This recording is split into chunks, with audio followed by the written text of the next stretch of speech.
Hi, can everyone hear me? All right, great.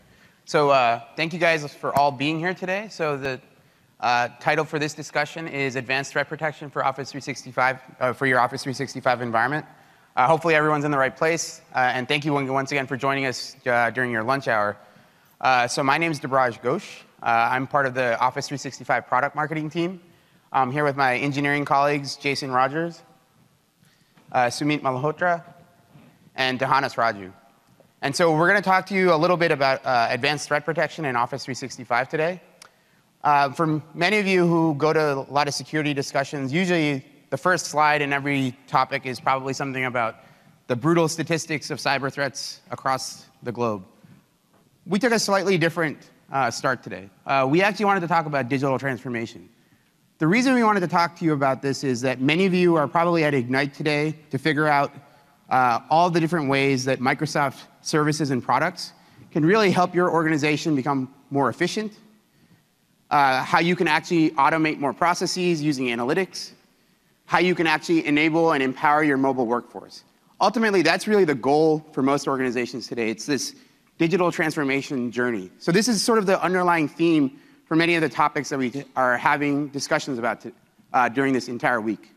So it's really about this broader digital transformation topic that everything that we are talking about today really plays a role in. And this is really how what we are going to talk about with the security aspects today are going to enable your business to thrive and move forward and actually go into the future. Now, we're talking a little bit about Office 365 today. So far, Office 365, which is a productivity suite, has been fairly successful. So currently, we have about 100+ million active users.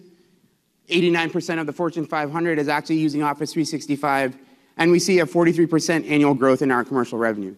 So Office 365 so far has been very successful in enabling organizations go through this digital transformation journey. But one of the things people oftentimes forget is you use a lot of these different services. You'll use SharePoint, you use Word, Excel. What people oftentimes forget, and that may actually be a good thing, is because if you forget about it, that means it's actually working. What you might forget about is the fact that we're always keeping an eye on this. The reason why Office 365 is actually very successful, or actually one of the main reasons, is that we always have an eye on security. Now, like I said, most of these security talks start off with the big numbers that are supposed to be scary. We actually do have that one slide here, and you see that. So you actually see that the global threat landscape is always evolving. It doesn't really matter what the raw numbers are. The basic point is that threats are growing. Threats are becoming more costly. Threats are becoming more sophisticated. So while you are actually becoming more productive with Office 365, these guys are actually always keeping an eye on all of this so that that productivity that your end users can actually enjoy, that enable your end users to actually succeed in their roles, that is actually all enabled by the fact that we are constantly monitoring this threat landscape, and we are building solutions to mitigate the effects of this threat landscape. And that's actually what these guys all do. How do we do that? So what we're going to talk about in depth today, and I know a lot of you guys, this is a 300-level discussion, so we're going to actually get really into the weeds of what we can do with Office 365's advanced threat protection today. One of the things that we are now doing with Office 365 is obviously, many of you may know that for the last few years, Office 365's advanced threat protection has been protecting email. Earlier this year, Office 365's advanced threat protection extended that protection to Office clients. So we began to protect Word documents, Excel documents, PowerPoint documents, and Visio documents. So that was earlier this year. Today, Sumit's actually going to walk you through a new extension of Office 365's advanced threat protection capabilities. We are now extending the same protection that we've had for email and clients to SharePoint, OneDrive for Business, and Microsoft Teams. This is very powerful because what we realize is as a productivity suite, there's much more than just email. And while email may be the #1 threat vector, there are other ways that you can get compromised. So what we have now done is we have made sure that our Office 365 advanced threat protection capabilities stretch across your entire Office 365 ecosystem. So whatever the workload may be, you will actually have this ability to have the advanced threat protection, so your users are protected no matter what workload they're using within Office 365. So the question is, how do we sort of do this? And my colleagues here will actually get into a lot more of the depth. I'm going to talk to you at a very high level. One of the things we leverage is what we call the Microsoft Intelligent Security Graph. One of the big and most powerful differentiators at Microsoft is really our strength of signal. Many organizations always talk about the strength of signal that they have. However, as you may see at Ignite, you're surrounded by your peers, and these peers are all customers of Microsoft. So you actually sort of have a good idea just by being at Ignite that this is the reach of Microsoft. This is our customer install base. It's actually one of the largest in the world. And you can see that what we are able to sort of log and keep an eye on are all these different things. So we look at our 1 billion Windows device customers. We are looking at 18 billion Bing web pages. Within Azure, we look at 450 billion authentications. We also have 200 plus global cloud consumer and commercial services. Within Office 365, we examine 400 billion emails every single month. So every single month, we're looking at 400 billion emails to determine whether there's malicious nature to any of those emails. That is our strength of signal, and that is actually what powers all of the services that we have within Office 365 and across Microsoft. And Jason, Johannes, and Sumit will actually show you how we apply this intelligent security graph, all of this information, this signal, into the Office 365 Advanced Threat Protection Service. Ultimately, once we are able to apply all of this signal that we learn from the threat landscape, we hope that that finally enables us to protect business-critical data, detect compromised users, and also gain visibility and respond to these threats that are always coming at folks from across the threat landscape. Now, Jason and Sumit are going to actually delve into the protecting business-critical data, and then Johannes is going to talk a little bit more about detecting compromised users and how Office 365's Advanced Threat Protection will give you the ability to respond to these threats. So with that, I'm going to actually turn it over to my colleague, Jason. Here you go. Thanks, Abraj. And thanks, everybody, for coming out. I wanted to start off today by taking you through kind of the journey that we've been on over the last 3 years to really improve the effectiveness of our malware detection across Office 365. And I'll tell you about what we're going to do over the next 6 months to make it even better. So in 2014,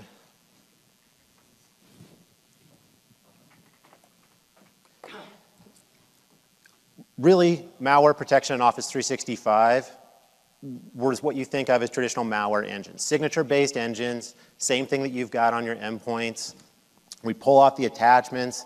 We'd scan them with those AV engines.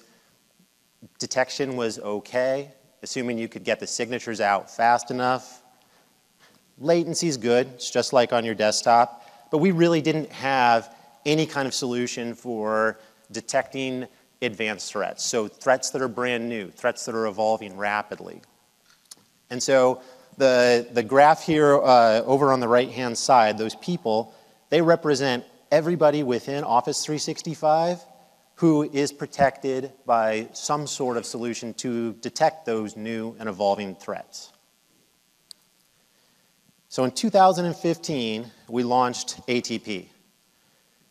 Safe Attachments and Safe Links. So Safe Attachments is our sandboxing solution where we take the attachments off of your emails, we put them inside of a virtual environment, actually multiple virtual environments, and we open up those attachments and we see what happens. We're not specifically looking for malware inside of the attachment, we're looking for what that attachment does to the environment. So if it's something that we've never seen before, if it's something that nobody's ever seen before that's targeted just towards your organization, just towards you, we're still going to be able to catch it because we're going to see what it does to the environment. Now, Safe Links is our time-of-click protection. So every URL that's going through your emails, we wrap in one of our Safe Links wrappers, and when that link gets clicked on, we're able to check at that exact moment what the reputation is of that URL. So attacks that we commonly see, someone will send a URL through email, it points towards perfectly fine content, wait 5 minutes, flip that URL over to the malicious content, we've lost our ability to detect it at delivery time, but now we can catch it at time of click. So you can see that our effectiveness started getting better now because of safe attachments and safe links. You can see that we started to get a little bit of traction in that market. Now there are some folks in Office 365 that are being protected by Microsoft and by ATP from those new and evolving threats. Latency was a little slow. So you put an attachment into the sandbox, it takes some time. It has to open up. We have to see what's going to happen. The threat has to evolve. We have to spin those hypervisors up and tear them down every time. And that leads us into 2016. Now, we realized that we were catching a lot of really interesting stuff with safe attachments. And we wanted to get more proactive in what we detonated. So even if there was something that wasn't necessarily being directed towards safe attachments, we would direct it. So we added a bunch of heuristics models, ML models, that just look at our mail flow. And so just based on delivery patterns alone, we're able to tell, this thing kind of looks suspicious. And anything that looks suspicious, we would pause all those mails that we clustered into a campaign, take a sample of that attachment, put it into our sandbox, and then we would drop everything. And we really wanted to extend what we learned in our sandbox to the rest of the service. So we stood up a reputation service. So anytime we see a file with the same hash, we also do something that we call polymorphic hashing, where we hash just the active content in the document. So anytime that we get matches, we block across the entire service. So if one of your friends sitting next to you gets a hit in safe attachments, we're going to leverage what we know, and we're going to apply it to you as well. We also introduced 0-hour auto purge. And this, if you have a hosted mailbox in Office 365, this means that even if we deliver the mail and we later figure out that it had something malicious on it, we can go back and we can get it back out of the inbox. So even post-delivery, if we figure out that something's bad, we can automatically go and remediate that. There's nothing for you to do. And once again, that's if the signal comes from anywhere across Office 365. Now we started to work on latency and safe attachments. We launched a preview of a feature called dynamic email delivery. So with dynamic email delivery, the message arrives immediately, the body of the message, with a notification message saying, hey, we're scanning your attachments. When we're done scanning your attachments, this is once again just for hosted mailboxes, when we're done scanning your attachments, we actually reattach them to the email in the inbox seamlessly, and it flips back to unread.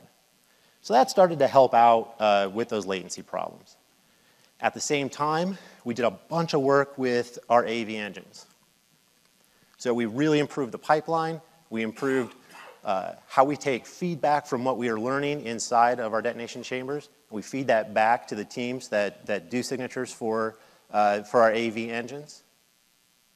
And so the effectiveness of our engines just by themselves started to go up a lot. So now we're starting to see really world-class effectiveness in Office 365. And some mitigations for latency. Now, we also started to look more aggressively across all of Microsoft and say, hey, this is a great technology. We're catching a lot of stuff. How can we extend this to help more folks in more places? And so we natively integrated into the 2016 Pro Plus versions of Word, Excel, PowerPoint. So if you click on a link, this is in a document that's never been through email, there's no wrapping, just natively built in. You click on a link, we're going to send that link to our SafeLink servers. We're going to make sure it's safe before we redirect you to that website. And you can see that, the portion of those folks protected by some sort of solution designed to detect new and evolving threats in Office 365 is starting to expand. Now, the really interesting thing about that is about this time, we kind of hit a critical mass where Some of our reputation blocking, our heuristic solutions really started to take off and get momentum just because we were detonating so much more. And that takes us into this year. This year, we launched our malware and phish-specific quarantines. So there's nothing that you have to do anytime we detect anything, whether it's via an AV engine, whether it's reputation, whether it's through detonation. We're going to put that detection inside of our quarantine. And so if you, go to quarantine, you filter on malware, you can see the list of those messages. You can, if it does happen to be an FP, you can release it back to your user. You can report it to us. We also, in 2017, we started to see an uptick in phish, as I'm sure you guys did too. It was fairly dramatic right at the new year, where we started to just see an uptick in phish. And so we added 3 new ML models specifically designed to detect phish by analyzing headers in mails, by analyzing links in mails, and by analyzing the bodies of mails. And we also launched our threat intelligence feature, which is great. And there's going to be a whole separate session. I've got a note in here later for phish at 4 o'clock today, and there's a separate session for threat intelligence at 2 o'clock today. And so threat intelligence gave a great view in real time into everything that's getting caught by your organization, and allows you to pivot in some really novel ways. So looking at things that get detected on an endpoint, you can trace that back to what emails did those originate from, look for all the similar emails across your entire organization, lump them into an incident, and take those mails and delete them out of the inbox. So it's an incredibly powerful tool. Check out those sessions. So now in 2017, our effectiveness is starting to look really good. And we also, through kind of the first quarter of 2017, did a whole bunch of work in core latency reduction. So this even outside of dynamic email delivery, and you'll see in my demos later, it's challenging for me to even demo dynamic email delivery at this point because the latency has gotten so good. Now, heading into the rest of this year, we've actually modified our sandbox with a whole bunch of additional phish-specific detections. And we've started shoveling a lot, and I mean a lot more URLs and a lot more potentially phishing content into our sandboxes. So I know Debraj talked earlier about 400 billion emails get analyzed in a month. So that results in about 1 billion or so detonations every month. I'm going to double that by the end of this year. So all those extra detonations means we're developing really the best reputation source of malicious content that's going to exist on the planet, and we're going to share that all with you. Now, we're also extending safe links to internal. So right now, safe links just wraps links from mails that come from outside of your organization. We're going to start wrapping links inside your organization if you'd like as well. We also introduced a feature that allows you to influence the reputation of what we do with those wrapped links. So if you have a URL that you want to block, you can add it to your personal tenant URL block list, and it'll immediately have impact the next time anybody clicks on that link. So when you combine that with internal safe links, you now have an incredibly powerful weapon for minimizing the impact, for minimizing the lateral motion of a compromised account, say. We're also, Donna Slater is going to talk about Explorer and some of the reporting enhancements that we're bringing into ATP specifically. So you're going to be able to see a lot of what's happening in real time. So he's going to demo some of that later. And then we've also, as Debraj was saying, and Sumit's going to show us later, we've extended ATP into SharePoint Online, into Teams, into OneDrive for Business, and that works across all environments. So it's you know, whether you're on iOS or Android or you're on a Mac or you're on a PC, that's going to work for you seamlessly. We're also extending Safe Links for Office clients to all those platforms, so we can protect you everywhere. Now, we're not just extending across Office 365. We're also connecting with our friends on the Windows side. So signals, things that we learn about files in Office 365, we hand that off to the Windows Defender AV folks so they can better block on your endpoint. Things that Windows Defender ATP learns about what happens on your endpoints, they give that to us so we can better block in mail. So I think you're going to see, you know, over the next 6 months, there's going to be this huge multiplying effect across Microsoft and our ability to detect things faster and faster and more completely. Now, we also are continuing to invest in your productivity. So inside of Outlook, actually all Microsoft Mail products, OA, Outlook, you know, even the Mail client on Windows, when you're using Safe Links and you hover over that link, and I don't know how many of you are currently using Safe Links. Yeah, you get that kind of gnarly, you know, Safe Links link that's a little hard to read. So we're going to make that go away. You're going to get your original URL and a note that says protected by Safe Links. So all those investments that you're making in education, teaching your people to hover, that's all going to continue to pay off. Now, at this point, we have more users using ATP to protect themselves against new and evolving threats than all of our third-party competitors combined. And in fact, we've got 3 times more than our next closest competitor.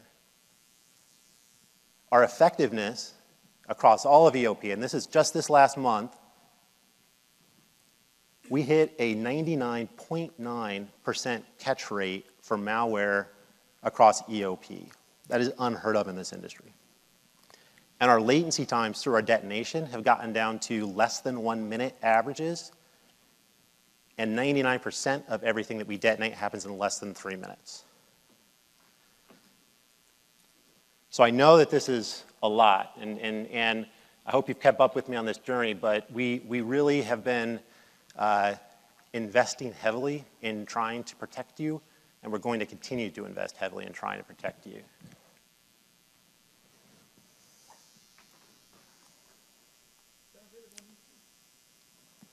I'm sorry? On E3? Yeah, ATP is available as an add-on to E3. So if you have an E3 SKU, you can have ATP as well as an add-on. And it will work, ATP will work on hosted mailboxes, it'll work on on-premise mailboxes. It's actually, you don't even need E3. Any SKU that's got a mailbox, you can add ATP onto. As long as you're routing your mail through us, we can protect it. So I want to talk a little bit now about what attacks look like today. You know, if you go back to 2014 when I was showing you our AV engines, you know, attacks looked like somebody sending a malicious executable through email. Like, that's unheard of anymore. They've gotten infinitely more complex to try to get around some of these solutions that we've been putting in place. Of course, we're evolving, you know, even faster to stay ahead of them. So one of the most common attacks that we see right now is a Word doc with a malicious macro. And as you can see, this is typically they'll be obfuscated. So it's hard to do a static analysis and see what's happening inside of the macro. They'll be morphed heavily. The documents will be morphed heavily. And so it's very hard for traditional static detection techniques to pick up this kind of threat. And these things can do They can, they'll typically be Trojan downloaders. They'll go and get some primary malicious content off of a command and control server someplace and infect your computer, or they'll be file droppers. They'll have the payload right there encoded in the macro, and they'll drop an executable and run it on your desktop.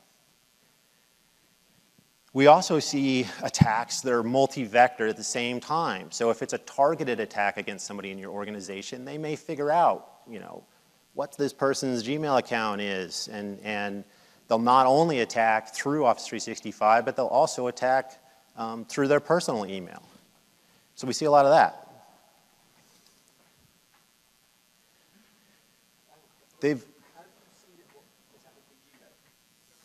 That's a great question. I'll get to that. Hey, Brian. So we also, we're seeing people move more and more away from putting files into attachments, right? They realized, hey, if the file's in the attachment, we can see it, we can get at it. So we'll see instead URLs coming through in emails that point to this same kind of malicious content that's served off of a server someplace else. We see malicious links buried inside of Word docs. So like I was telling you, why we added safe links into all of our Office products, specifically because of this. It's now people are starting to figure out, hey, we're looking at all those URLs that are in those emails. So we'll get a Word doc that's an attachment. That Word doc has a link buried inside of it, or it's something that's shared off of some third-party file sharing service. So you'll have a Dropbox that's got a Word doc with a drive-by link buried inside of it. And we'll see credential stealers inside of, once again, buried inside of documents. So you'll see a PDF. PDF will have a link buried into it with some kind of, probably some kind of lot better phishing lure than what that is. And when they click on that link, their credentials will get stolen.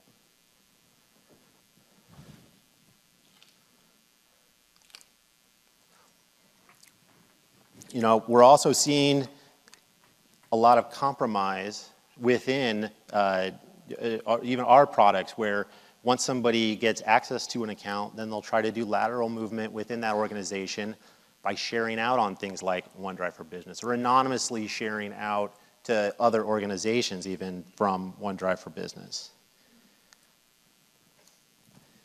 We'll see things in Teams where we'll see, once again, some kind of a classic Trojan. Could be, inside of any Office document that's being shared via Team site after compromise.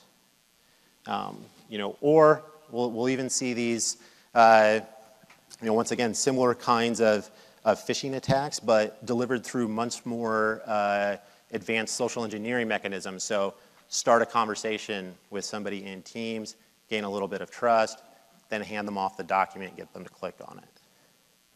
So this is what we're up against today. It's not just serving up some malicious content through email. We're seeing all of these attacks happen, all these happening at the same time. It could be the same malicious payload with all of these things being used to try to deliver it to the end user. So what I'm going to do now is a series of demos. And what I'd like to do is launch an attack so you can see how these things actually progress in a real environment and how we can catch it. So who's currently using Exchange Online Protection? Wow, almost everybody. Who's using ATP as well? Still a lot of people. Is there anybody using Windows Defender ATP also? Okay, that's great. So go ahead and yell out a domain name for me from your. No, so we're going to launch an attack. I was actually kidding about the domain name. We'll use. But thank you. So what we're going to do right now is, if I can get logged in here, I'm going to go ahead and launch an account to a demo tenant. What this demo tenant looks like, it is an Office 365 tenant that probably looks an awful lot like yours. We've got some endpoints that we set up in Azure, and we're going to go ahead and launch an attack here. And while I'm doing this, Sumit's going to be doing some similar nefarious behavior over on SharePoint and Teams.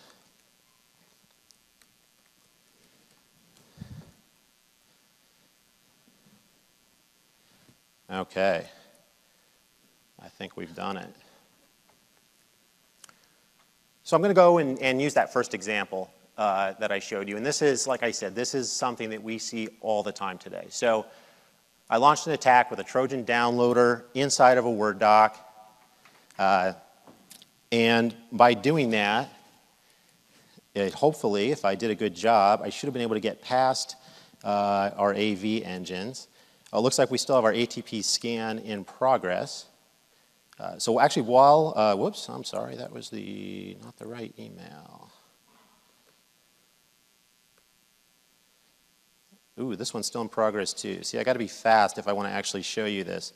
So this, while we're waiting for this scan to complete, I want to show you our new, so this is, I've got dynamic email delivery set up on this tenant, and this is the new preview experience. And we'll see if I caught it. I may not have. I was a little slow talking. See, that's the problem. It's that fast that we actually completed the entire scan, and that thing is solid. Now I'm going to go ahead and resend that so we can look at dynamic email delivery together.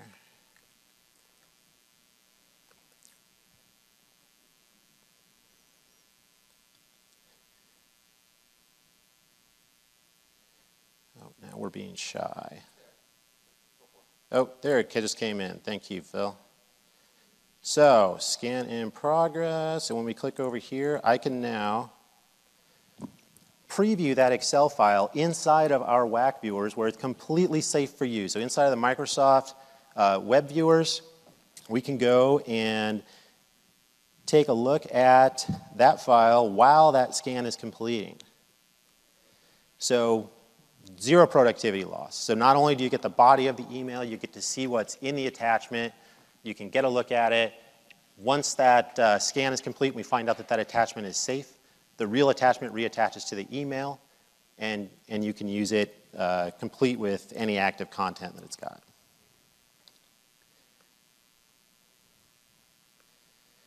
Now, let's go back and take a look at, yeah, that original one. So you can see that while AV engines missed it because it was something that I had obfuscated, every one of these things is going out. I've hashed. Or I keep adjusting the hashes, so I'm generating new content each time I send it, so it's getting past reputation. But because I'm an ATP customer, that attachment was detonated inside of our sandbox, and we caught it as unsafe. Now, what I want to show you next is the more complex example. So I want to show you that dual attack. Brian, this is the question that you had. So how are we going to detect something that came in through Gmail? So in this case, I'm delivering an attack to their corporate account in Office 365. At the same time, I found their personal email. I'm delivering the same attack through that personal email. But we share signals not only across Office 365, we share it across all of Microsoft, using that intelligent security graph. So Windows Defender AV is aware of the catch that I made in Office 365, so they can protect the endpoint as well. Let me show you that.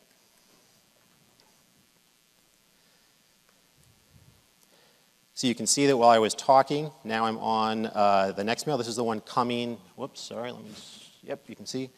This is the one that came through Office 365. You can see that ATP was able to detect it. Now I'm going to jump over to Gmail. Let me see here. I'm going to download that same content to the endpoint, and you can see Windows Defender AV caught it, and if I try to save it, it gets blocked by Windows Defender AV. So this was happening in the amount of time that we talked. Like I said, that was a uniquely morphed attachment that came through both places, and we were able to catch it on the endpoint because of that detection that we made in Office 365. Now, it works the other way as well. So I also sent an attack through Gmail, and I'm going to go ahead and open this one up and see what happens. Since I'm a super trusting guy, I'm going to go ahead and enable all this content. Uh-oh. So now I've infected myself. Hopefully MSIT will leave my network connected so I can get through these demos. But now I've infected this computer. But Windows Defender ATP, because of their detection, and let me show you real quick what that looks like. When they detect, we'll jump over to Windows Defender Security Center. Whoops. When they detect, you can see that they fired off an alert, and we get the full chain of what occurred here. So I had that Word doc, it had a macro, launched PowerShell, built that executable off of that encoded content inside of the macro, did something bad to my computer. So now I'm going to go and send that same file back through Office 365. And we'll see if we can catch it without having to detonate it.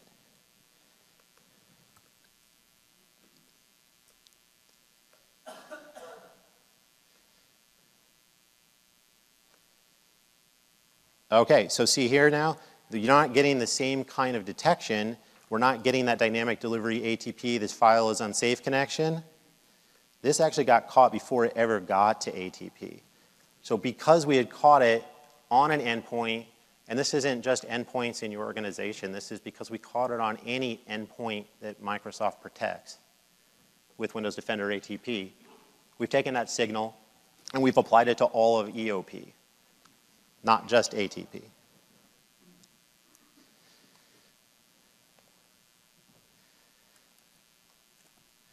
Okay.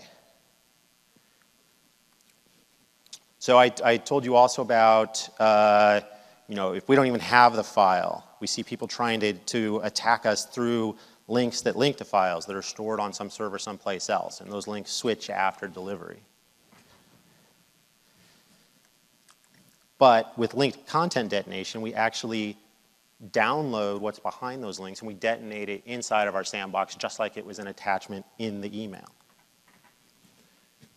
So let me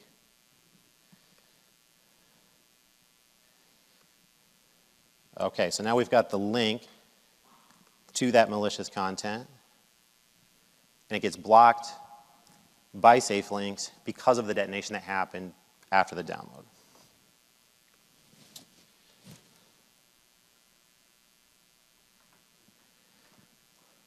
So let's try to embed that link inside of a Word doc, and we'll share that Word doc through Dropbox. I'm not only going to share it through Dropbox, I'm going to encode it in a shortener, and let's do it on an iPhone. Actually, I'm going to do it on an iPad. So let's see if we can get this to work.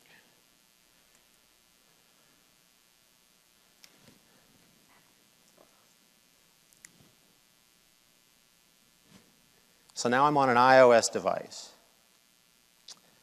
This is a document that I've served up off of Dropbox, once again with kind of a halfway okay phishing lure in it. And when I click on that link, you can see that the link has a shortener. But even so, when I open that malicious content, we work our way through the shortener and find out that that website is malicious and block you from within Word on an iOS device.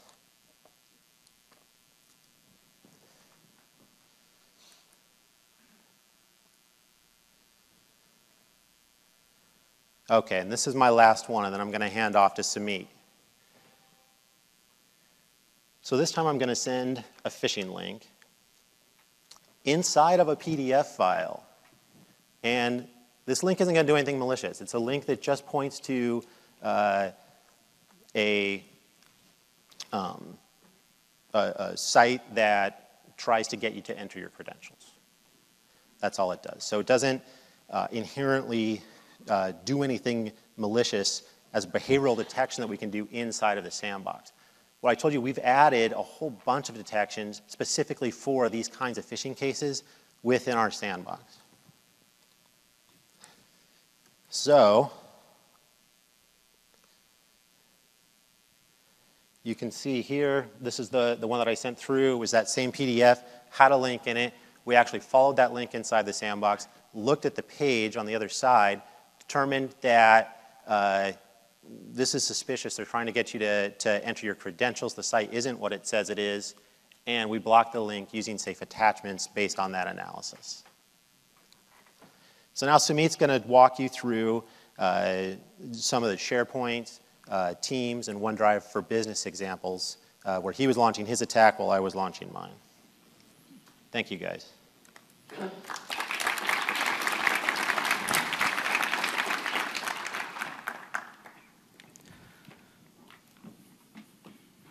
Thanks, Jason.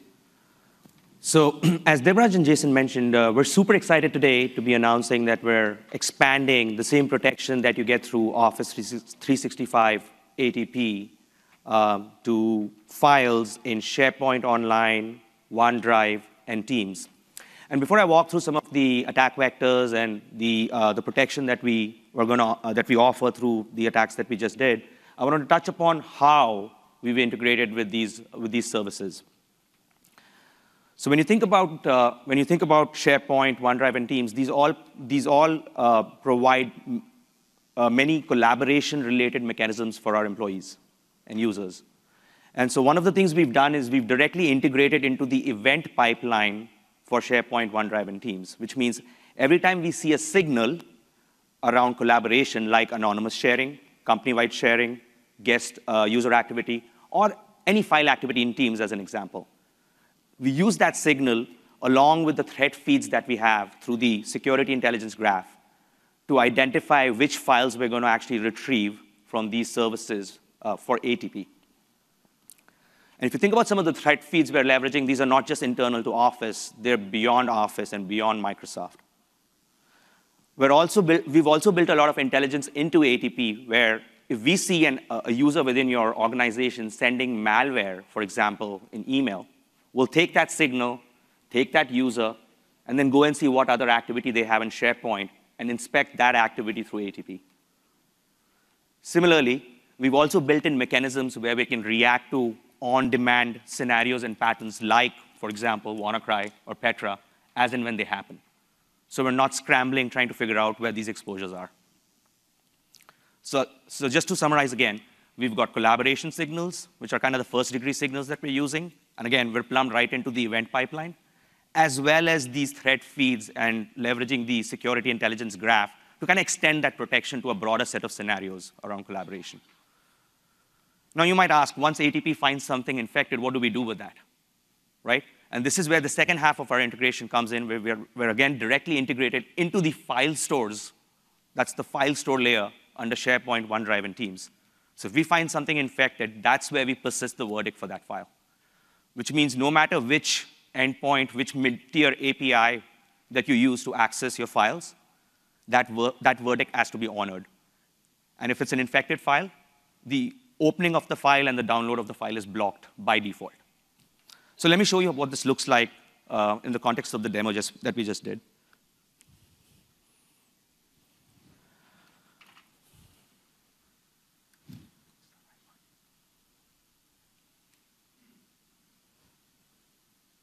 Oh, maybe one more.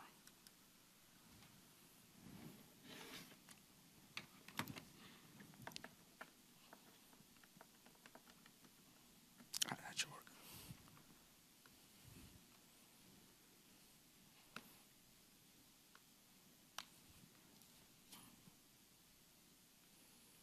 I got a bit of a timeout here.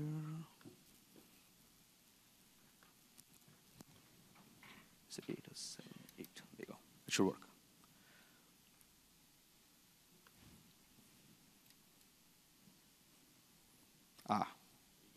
Thank you. All right, so we're going to start with OneDrive for Business. And I'm going to show you that we actually have a malicious file here that we've shared anonymously, which is one of the most common attack vectors we see across SharePoint and OneDrive. So it's typically a user who gets access to some location within SharePoint on OneDrive, puts a malicious file there, and then anonymously shares it, which means there are no ACLs. There's no restrictions to anyone within your organization or within your extended organization accessing that file. So while Jason was launching some of the email-based attacks, I actually performed an anonymous sharing event on this file. So let's see what we've done, what ATP has done with it now. So if I attempt to download the file, you'll actually see we are leveraging the SharePoint and OneDrive native error messaging in this case, where you'll see that the file was detected as being infected. In this case, it was a pneumocard infection that ATP caught on the sharing event.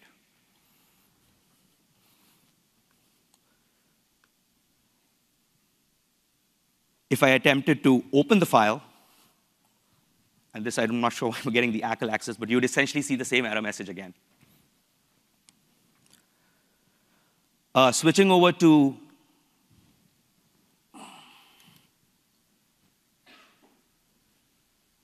OneDrive. So just to kind of summarize, the attack vector that we see here typically is files being shared anonymously, files being shared at scale, files being shared explicitly in terms of a spear phishing or a targeted attack. And that's where we're actually integrated directly into the event, into the event pipeline with ATP to provide that protection back to you.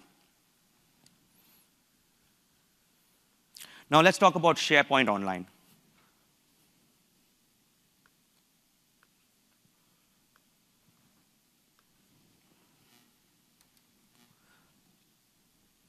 So what I have here is,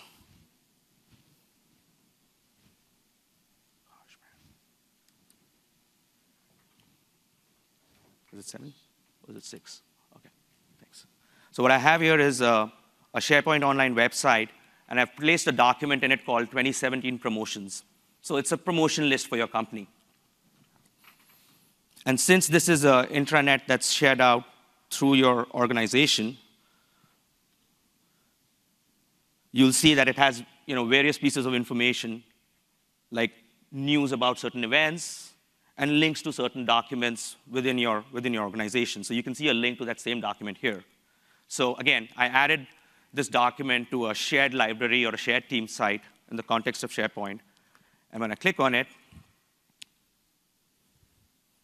you're going to see a generic error. And the reason you're seeing a generic error is because we've blocked the open of the actual file. Now, we're working with the Excel and Word and PowerPoint teams to kind of show that enriched experience. But what we've done is when Excel tries to make a call to SharePoint, it's actually getting a denied because it's an infected file. So if I wanted to go back and show that experience to you in terms of what it would look like, if you were in the actual document section for this file, and you attempted to download the file,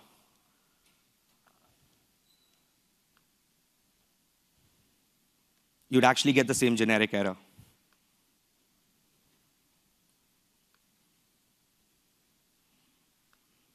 I think I actually moved it to a different location. Switching over to Teams.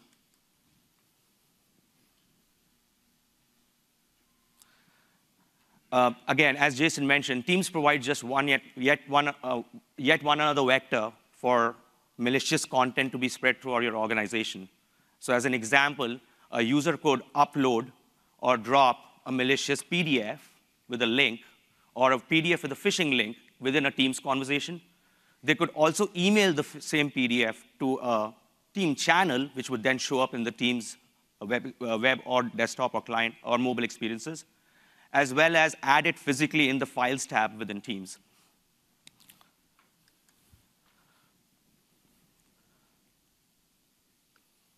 So I'm going to switch over to Teams here real quick, and you'll see I have a conversation here going with Jason. And Jason's essentially saying this is just an example of a social engineering attack. Jason says he's heading out to Hyderabad for a business meeting, and he's asking his team members if they have anything that they need of him to let him know. To which one team member responds saying, hey, thanks for taking an ugly picture of me at the last keynote, really appreciate it. And to which you'll see right below that, there's an actual guest user, which is one of the new features that Teams has added recently, where you can have external third parties now access your team channels. A guest user chimes in saying, hey, if you're going to Hyderabad, here's a list of places you should visit and try some good cuisine, right? So this is an example of a benign file. And so if I clicked on this file, in the Teams experience, you'd be able to look at the file because it's not malicious.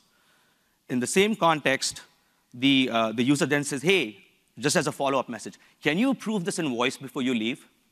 And this is where the malicious file comes in with a phishing link. So if I were to switch over to the Files tab, which is where the files now actually, the vendor invoice is actually now persisting, and if I was to attempt to click on it, it should give me an unknown error. Again, the same experience that you saw with Word, Excel, and PowerPoint with Teams. Now, as a user, the first reaction you're going to have when you see an unknown error is to try and open the file online.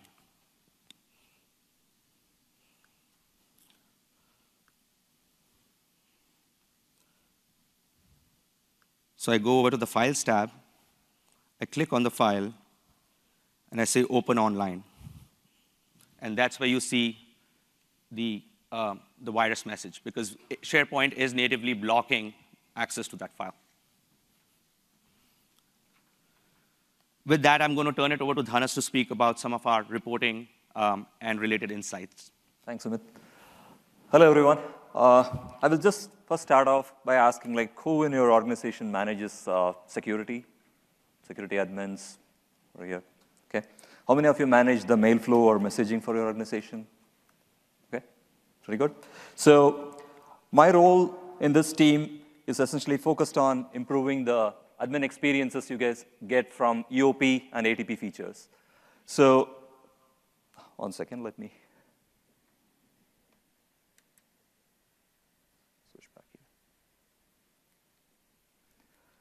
So this is the session we are in. If you have attended the session on the overview of security and compliance investments that you're making in O365, you would have come across this slide. I'm kind of following the same thread. Here we're talking about threat protection, and the areas of focus continue to be these three. You saw Jason and Sumit talk to the protection we provide across O365 and even beyond, be it the Windows Defender ATP and other scenarios that you saw. And in the rest of the session, what I'm going to take you through is how we are improving the admin experiences, giving you more power to control these features, which will reduce your total cost of ownership. That's one of the key things. The other one we will talk about is, based on our learnings from running this service of this scale, the intelligence we gather, we apply on each of your tenants and then give more proactive insights. So those are the two key features that I will talk about. Before I get deeper into it, I will kind of give an overview of a problem statement. Maybe you have come across this, or you may kind of unfortunately hit this issue. There may be someone in your organization who says that they have received a mail which seems to have a malicious link. So they have kind of reached out to you as an admin, and they want you to kind of take action to kind of prevent this from proceeding further. Your next action would be kind of try to gather more details on the email, be it the attachment or the URL, try to see if it is really malicious. Then the options you have is very limited from there. You have very limited visibility into how many users have really got that similar kind of link in your organization. That's a signal you don't understand. And also, like, is there any other users who are reporting back to Microsoft saying that they are seeing that similar phish mails? That doesn't exist at this point of time. The other key thing is, once you have this information, your next course of action is to go and contact Microsoft support, try to kind of provide them information so that they can take action forward. Unfortunately, you will be asked a few more questions. Probably, since we handle a bunch of these customer escalations, the immediate next thing we say is, can you share the complete mail? I want the complete header. We want to kind of trace it completely. You could have kind of even got this mail through multiple forwards. Typically happens, even in our case, exec gets it, he kind of transitions to some other person who's responsible, and finally it kind of percolates down to you. You will find it hard to kind of trace out the original source of the mail. So in that case, you have to again do one more iteration of like finding the mail, give it back to support. You see the amount of time spent already on this one.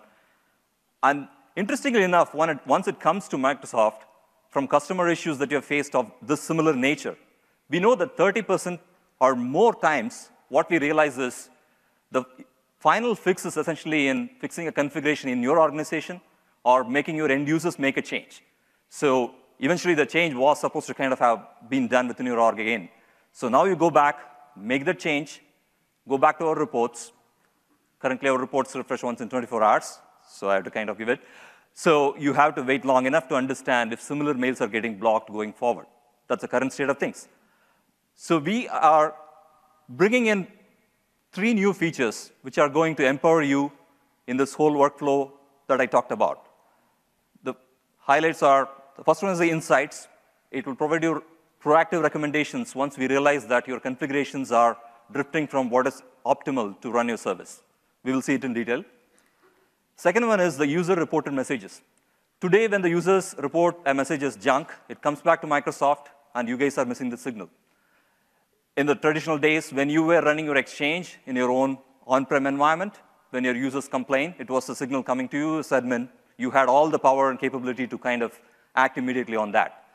But with the digital transformation, you guys have kind of moved that responsibility to the service provider. As service provider, when we get the signal, it's very, very useful for us. We are not saying that the signal is not useful in our case. We use it to kind of improve our machine learning models so that our effectiveness kind of go up. But at the same time, we feel that admins, one of the critical cogs of this feedback loop, is kind of left out in this whole workflow. So with the user-reported messages, we are giving in near real time your feedback into your end users' experiences. If they report something as a phish or a malware or potentially junk mails landing in their inboxes, those reports coming to Microsoft will immediately be made visible to admins. And you will see that you can take certain actions which is specific to your organization to kind of address phishing campaigns which are targeted to your organization as well. And the last feature I will talk about is, as I mentioned, our reports currently are delayed up to 24 hours. This has been a major complaint we have been getting from customers, and we are working on it. And for all ATP customers, I'm happy to announce that we will soon have real-time reporting or near real-time reporting on any malware or phish campaigns that's hitting your organization. So now I'll dive into the demo.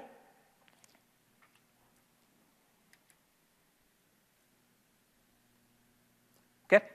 So we talked about these 3 capabilities that we are giving to admins. All these capabilities, we are bringing them together as one canvas.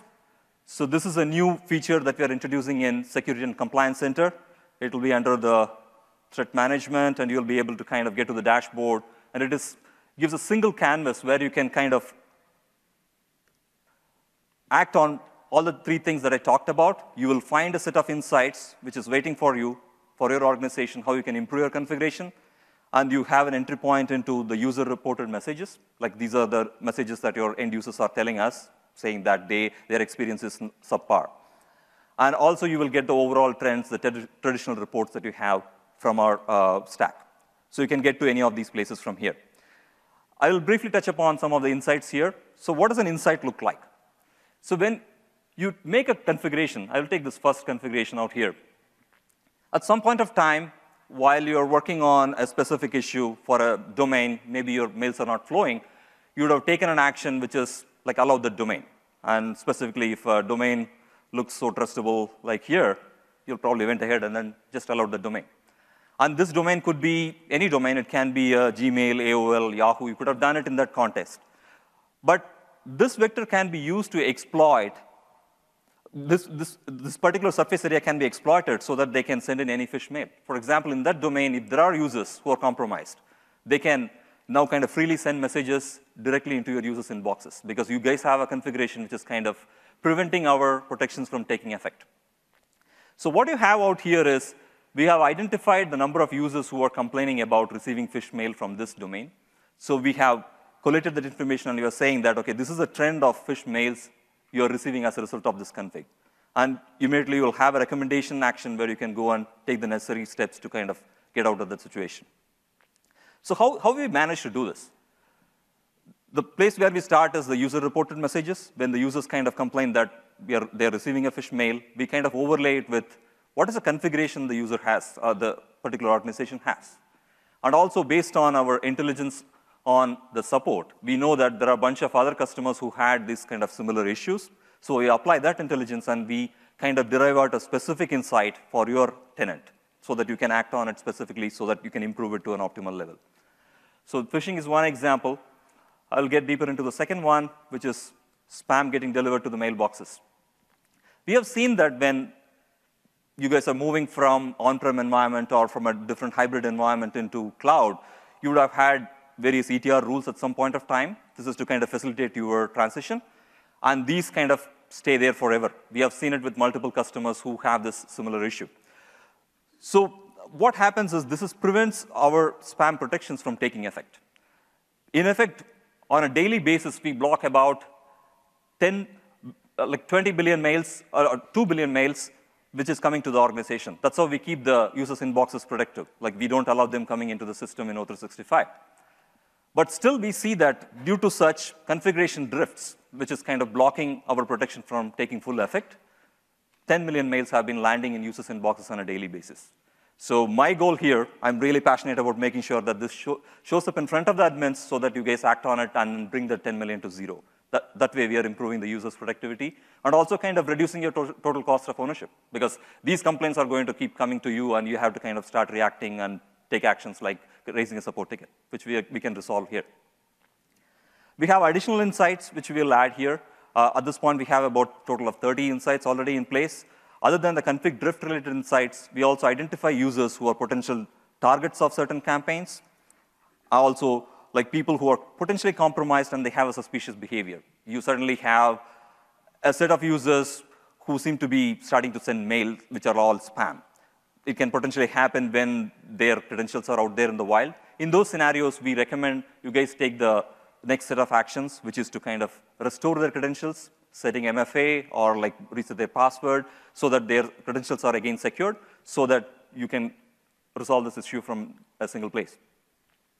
So now we'll switch gears and move to the user-reported messages. So these are not essential mails. These are essentially mails which are raised as a complaints back to Microsoft.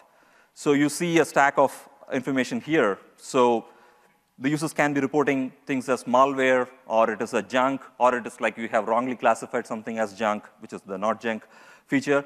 So all those mails kind of are presented now back to the admins. So I talked about like participation in this feedback loop. We will soon have a feature here which will allow you to kind of bring in a totally new mail and then report it back to Microsoft from here. And that will be classified as an admin-reported mail, which kind of carries a lot more weight than the signals from the end users. Other thing you can see is like now that you see this cluster of mails which are complaining about phish hitting the organization, let's take this scenario. You see that there are certain patterns that you can use here. If they are coming from a single domain or sender, that's one vector you can go after and take certain block actions. Or in this case, I have a sender IP. Let's go and investigate the reputation of that IP. On clicking that, I'm immediately given the details on the ISP from where it originated and potentially the geolocation from which it's coming from. So this clearly suggests that I don't expect mail coming from this geo. So for now, it is safe for me to kind of block this campaign by going and blocking the sender IP. So this is an action I can take from right here. So now moving on to the second part, the last part of it, which is the real-time reports that we talked about. So currently, just to step back, like in 2017, we released a comprehensive report, which is a totally new report, threat protection status. So this is a place where you're bringing all your malicious content which is hitting your organization in one single place. So the stack includes any malware caught by AV engines, malware caught by ATP features that Jason and Sumit were talking about, and also the malicious links which are caught by the safe links feature. And going forward, we'll add phish and other information as well. So in single place, you can understand the entire stack of malware content that is hitting your organization.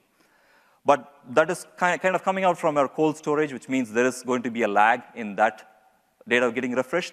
So we have gone forward, and for all ATP customers, now we have this view, which is kind of refreshed in near real time.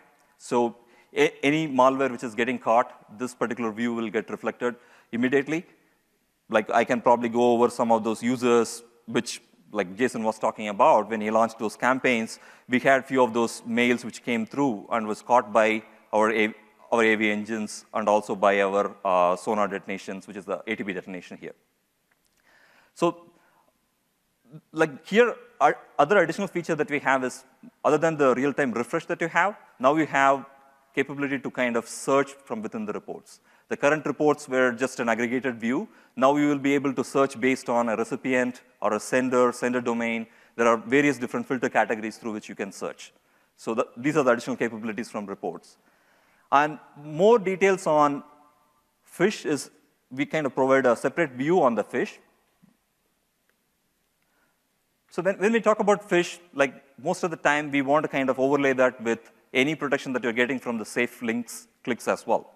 So using these reports, we provide view into how many URLs are suspicious, and we are eventually blocking them. And when you kind of get this view, we want to understand like how many people got this message. So that's what you see here. This is a suspicious URL which is floating in your organization. So these were the number of messages through which it was delivered, and how many clicks were blocked, and how many were allowed. The allowed could be, it can be a scenario where Jason was talking about. It's like initially it came in as a very benign URL, and at the course of time it has kind of turned into a malicious URL. So that's why you're kind of seeing this combination of allowed versus clicked. But still, if you wanted to investigate more on like who are the people who have kind of had this clicked allowed, which is potentially they are compromised, you can go and investigate that further as well.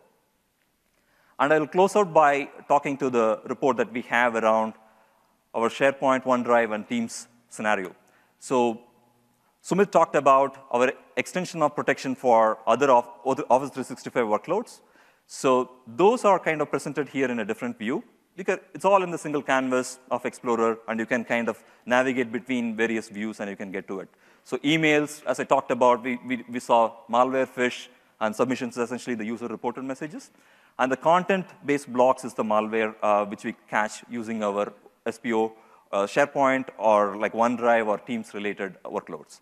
So once you have these, I think you probably would have seen in the Teams channel, there was this PDF which was shared, which is more, looked benign. It said that vendor invoice. And finally, when you clicked on it, we figured out, like based on our safe attachment recognition, that it is malicious. So now from the reports, you will be able to understand what did we really see in that chamber. Like when we were kind of taking that particular attachment and then we're opening in our hypervisor, what is the behavior that made us kind of feel that it is a malware? That information is presented here as well. We observed that it was having a phishing lure, probably a malicious URL, which is kind of taking you to a location which is suspicious. Or other scenarios, you will see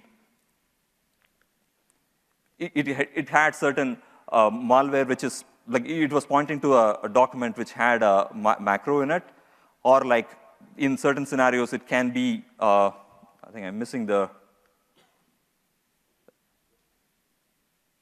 I'm missing one more really malicious file, which we have kind of found from our samples and we are used here. See, here you see that there is this specific zip file, which if an end user was running on this particular desktop, he would have got infected, and it could have potentially caused a ransomware attack. So that's the behavior that we analyzed from our safe attachment, and based on that, we have blocked this specific mail from being delivered to the users. So with this, again, I round out by going back to the set of features that we have walked through. In a single canvas of security dashboard, you now have access to user-reported messages, and then we saw insights, which help you kind of fix your configuration. And the last part is we are having a more real-time reports on ATP features. I will now hand it over to Dibraj to close it. So I'm just going to wrap up. I know we're almost at time. Just quickly reviewing the things that we talked about. Once again, we use our strength of signal to really be able to capture a lot of these threats. For example, Jason mentioned we're at 99.9% catch rate. We're able to do that because the more you see, the more you can stop. And that's really the power of this intelligent security graph that we pointed out earlier. Jason also touched upon our integration across our different platforms. The power of that is, once again, we leverage signal from Windows in order to actually gain more signal within Office 365 and vice versa. Later this year, we'll also be doing that, or later on, we'll also be doing that with Azure, and we'll be sharing signals there as well. So ultimately, we will actually be sharing signal across all of our platforms so that each one of the individual platforms really gains from all the other ones. So the power of that, once again, as Jason pointed out, is that we grow our signal within each platform as they communicate across with each other. And finally, we talked a little bit about the power of our AI. So a lot of the things that Dahanas pointed out in the reporting, a lot of the things that Jason pointed out with the machine learning models for fish, things like that. That's really what we apply with our AI. That's that additional layer that enables our security services to actually be able to be a little bit more powerful, more robust, and have the ability to catch more things. So once again, the strength of signal, the integration, and then the power of the AI really is what provides the robust security that's offered through Office 365's advanced threat protection. And ultimately, once again, all of this is done so that you can continue on this digital transformation journey, which is really the fundamental thing that everyone is trying to do. You want to become more efficient. You want to be able to be more automated. You want to be able to empower your workforce. That's really the goal, and that's really the goal of Office 365's advanced threat protection. So thank you very much for your time. We'll field some questions, and we also wanted to point out some of the other talks that are coming up this afternoon with our colleagues. So Phil and John Engels over there will be talking about our threat intelligence service in a few minutes. And then Abhishek and his team will actually be talking in depth about our anti-phishing capabilities. So any questions that people may have, we're happy to answer them. And I think we're about to lose the stage, so we'll kind of huddle over there and we'll take questions for as long as you guys want to ask.